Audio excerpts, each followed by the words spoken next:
আসসালামু আলাইকুম রহমতুল্লাহি ওয়া বারাকাতুহু। আশা করছি সবাই ভালো আছেন।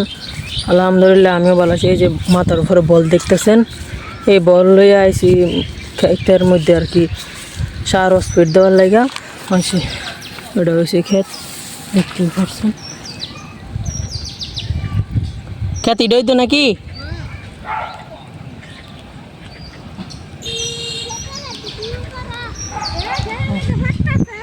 এটার মধ্যে সার স্পিড দিব, আপনারা দেখতে থাকেন।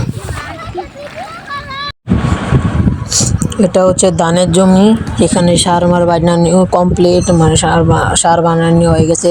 ক্যামেরাম্যান না থাকার কারণে আর কি ভিডিওটা করতে পারিনি, দেখাতে পারিনি আর কি। এখন আমরা বাড়িতে চলে যাব। আর এই জমিটা হচ্ছে গিয়া আগানাগর, মানে আমাদের গ্রামের পার্শ্ববর্তী গ্রাম। আর আমাদের গ্রামের নাম হচ্ছে বালুয়াকান্দি। আমরা এখানে গিয়ে জমিতে গিয়েছিলাম।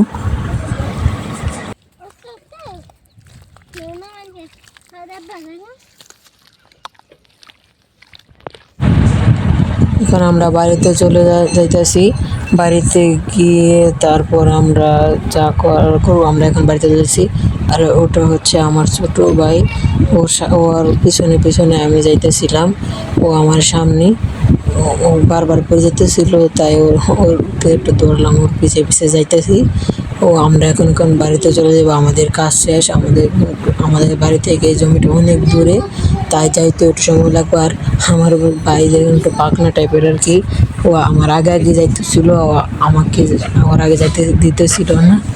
আর ও আবার এখন দেখেন ওর পায়ে একটু কাদা ব্যাগ বেঁচে আর কি, ওটা আবার আমার দেখাইতেছে। আর ওই যে কুকুরগুলো একটু অনেক ভয়ঙ্কর টাইপের আর কি। ওরা একটু জ্যান্ত অনেক বড় একটা দেশি মুরগি ধরে নিয়ে এসে আমরা যে জমিতে গেছিলাম সার বানিয়ে লেগে, ওখানে দাও দেওয়ার পরে ওরা সাইডে দিছে। এখন ওরা এখানে বসে রয়েছে, একটু একটু ভয় ভয় লাগতেছে, কারণ ওরা একটু হিংস্র টাইপের আর কি। ওরা আমরা বাড়ির প্রায় কাছাকাছি চলে পড়ছি। এটা আমাদের বাড়ির যাওয়ার পথের রাস্তা। আমাদের গ্রামে থাকার সুবিধা হচ্ছে নদী নালা বাজার ঘাট সব কিছু তাই সুবিধা পাওয়া যায়। আর এখন আমরা আইসা পড়ছি হচ্ছে গিয়ে আমাদের ঘাসের জমিতে। ওখান তো দেখলেন যে ধান খেতে আর কি সার বানিয়ে। এখন আসছি ঘাস খেতে আমাদের। ঘাস এটা হচ্ছে আমাদের এই চকের নাম আর কি পুরানবাড়ি চক।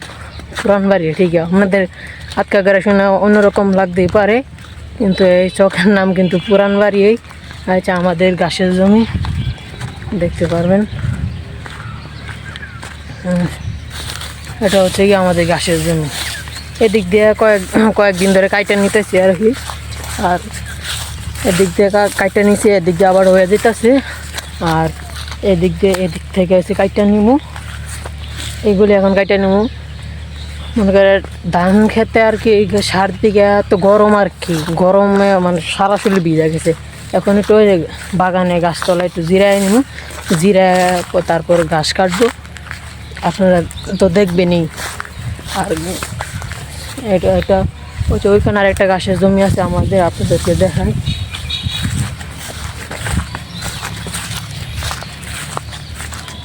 এটা হচ্ছে কাঠবাগান আর কি, আমার কাকার কাঠবাগান। এটা হচ্ছে আমাদের মানে এমনি ন্যাচারালি যে দেশি গাছগুলা হয়, সেই গাছগুলা আপনারা দেখতে। এখান থেকে এখনও ঘাস কাটা শুরু করে আছে। মাঝখান দিয়ে মানুষ আর কি, মানুষের মনে করেন বিভাগ বুদ্ধি বলতে কিছু নাই আর কি। নিজেরা আমরা গাছ বুনি আর কি, গাছ লাগাই হচ্ছে গিয়ে নিজেরা খাওয়ানোর জন্য, মানে বড় করতেছি রাখতেছি। এটা সর্বোচ্চ হইলে 1 সপ্তাহ খাওয়ানো যাইব, মানে তার জন্য একটু বড় হইলে একটু বেশি খাওয়ানো যায় আর কি। মানুষ ঘাস কাটা নিয়ে যায় আর কি। মনে করেন ঘাস করা যায়, কিন্তু শহরে রাখা অনেক বড় মুশকিল হয়ে যায় আর কি। এটা টাফ একটা ব্যাপার হয়ে যায়। এটার মধ্যে কাঠের চারা এটা হচ্ছে গিয়া বড় হয়েছে গিয়া 81 হয়েছে কালাডা। এটা হচ্ছে রেন্ডি করে গাছ, মনে করি অর্ধেকটা লাগানো, আরও লাগামু। আর ওই জমিতে গিয়ে গাছগুলা কাটি, আপনারা তো দেখবেন, দেখতে থাকেন। মনে করেন এক সময় এই এই জমি যে পিছনে আমার পিছনে সাইডে যে জমিগুলো দেখতেছেন গাছগাছালি, মনে করেন বাড়ি ঘর নাই বলতে, শুধু গাছগাছালি। মনে করেন এই গাছগাছালির জন্য একজনের দেখাতে আরেকজনের দেখাতে আরেকজন এমন করে গাছ লাগাইতে মনে করেন চোখে আর কিন্তু ফসল করার মতো কিন্তু ভাব নেই। আমাদের এই যে এই চকগুলা মানে এদিক দিয়ে একটু জঙ্গল আছে বেশি, ওই দিক দিয়ে আরও অনেক জমি আছে বুঝছেন। সেই জমিগুলোতে আগে অনেক তরমুজ, বাঙ্গি, আখ মনে করেন সব চাষ হইতো আর কি। এখন চাষ হয় না, কারণ এই গাছের জন্য গাছের সেওয়াই সব মনে করেন সেওয়াতে তো কিছু হয় না, গাছের পাতা পইরা। আমাদের আগে এই গ্রামের জমি সবজি দিয়া দু একটা গ্রাম চলতো, আবার বাইরে আমাদের এখান জেলা নরসিংদী থানা রায়পুরা মানে যা আছে মনে সব কিছু চলতো এইখানে। আর গাছগুলা কাটি আপনারা দেখতে থাকেন। এখন তো আগের মতো মানবিকতা নাই, তাই আমাদের সমাজের এই অবস্থা। আপনারা তো জানেন মানে পুরো অল বাংলাদেশে একই অবস্থা, সেম অবস্থা, বুঝতেছেন আপনারা। এটা নিজেদের মধ্যে আর কি এটা অনুভব হইবে আর কি বাংলাদেশের অবস্থা এখন কীরকম। গাছগুলা কাটি আপনারা দেখেন, সে এখান থেকে গাছগুলা কাটবো, দেখতে থাকেন।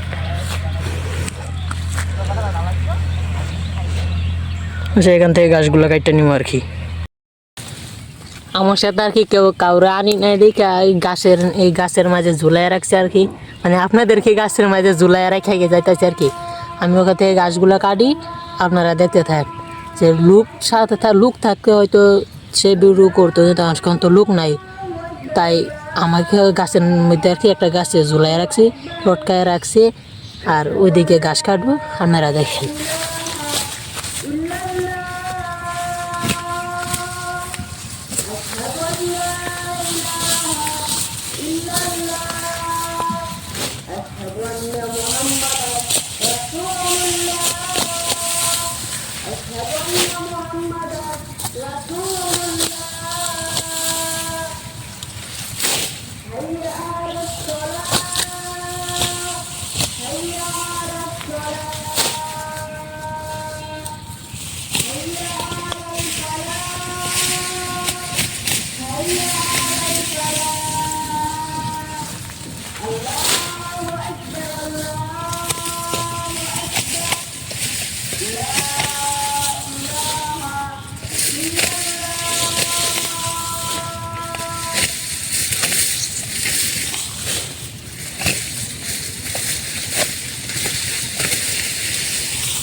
শুনতেই পাচ্ছেন আসরের আজান পড়ে গেছে, তাই কাজগুলো একটু তাড়াতাড়ি করতেছিলাম, কারণ বাড়িতে যাইতে হবে, জ্ঞান একটু গোসল করে নামাজ পড়তে হবে, তারপর জিরায় দাঁড়ে একটু ঘোরাঘুরি করে তারপর সন্ধ্যা করে গরু মুড়ো মানে বাড়ির যত কাজ আছে সবগুলা করব।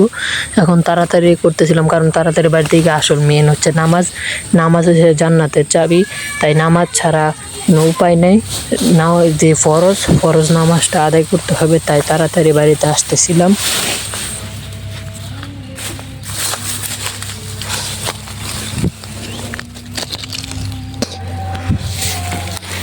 এখন আমাদের গাছ কাটা শেষ, এখন বাড়ি চলে যাব। এই গাছগুলো আঙাইতে একটু কষ্ট হয়েছে আর কি, তবু গাছ তো নেওয়া লাগবো নাকি, গাছ না নিলে তো গরু ফালা যাইব না, বুঝছেন না। একসময় কষ্ট হইতো গাছ নেওয়া, আলগা নিয়ে একলা মানুষ নাই, নির্জন জায়গা, মানুষ থাকে না। এখন অভ্যাস হয়ে গেছে আর কি, একলা আঙাইতে অভ্যাসে পরিণত। কথায় আছে না, অভ্যাস মানুষের দাস, এমনই। আর আমার আব্বা হচ্ছে গিয়ে একজন টেক্সটাইল ম্যানেজার, সারাদিন বাজারই থাকে, তাই আমার বাবা শুধু রাতের বেলা এসে একটু দেখাশোনা করে ঘরে, আর এমনিতে সব আমারই করা লাগে। এখন বাড়িতে চলে যাব, আপনারা আশা করি ভালো থাকবেন। আসসালামু আলাইকুম রহমতুল্লাহি ওয়া বারাকাতুহু।